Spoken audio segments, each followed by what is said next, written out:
Hello guys, Phultala যুব ঐক্য পরিষদের উদ্যোগে সাঁতার প্রতিযোগিতা।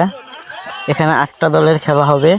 প্রতি দলে 8 জন করে প্লেয়ার আছে এবং এখানে আছে সবুজ তালুকদার, ওসমান তালুকদার, ফারুক তালুকদার, হান্নান, হৃদয়, মেহেদি মোল্লা। তো সাঁতার প্রতিযোগিতা অলরেডি শুরু হয়ে গেছে। এপার থেকে ওপার আগে গিয়ে ভলান্টিয়ারদের কাছ থেকে চকলেট নিয়ে এপার এসে আবার ভলান্টিয়ারদের কাছে চকলেট যে আগে দিবে সে ফার্স্ট। তবে এই রাউন্ডে ফার্স্ট হয়েছে সবুজ তালুকদার।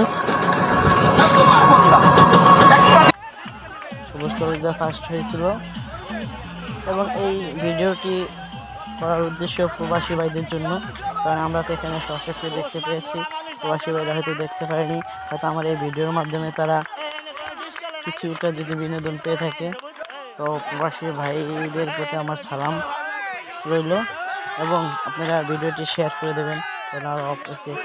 আর আমার এই আইডিটা নূর মোহাম্মদ এস, আপনারা শেয়ার করবেন। এই তো সবুজ তালুকদার, যিনি এই রাউন্ডে ফার্স্ট হয়েছেন। এই সেই সবুজ তালুকদার, ইনি খালি এই রাউন্ডে ফার্স্ট না, চূড়ান্ত পর্বে গিয়ে এই সবুজ তালুকদার ফার্স্ট হয়েছেন। এই রাউন্ডে ফার্স্ট হয়েছে, সেকেন্ড হয়েছেন মেহেদি মোল্লা।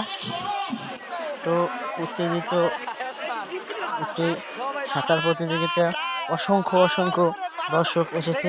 এই যে সেই মেহেদি মোল্লা, যিনি সেকেন্ড হয়েছেন, ইনি আমাদের ওসমান তালুকদার ভাই। ইনি বিশাল স্বাস্থ্যের অধিকারী, তার জন্য পিছিয়ে পড়েছে। ওই সামাত আছে পাশে, তারপর ওই যে হান্নান বাইকনা,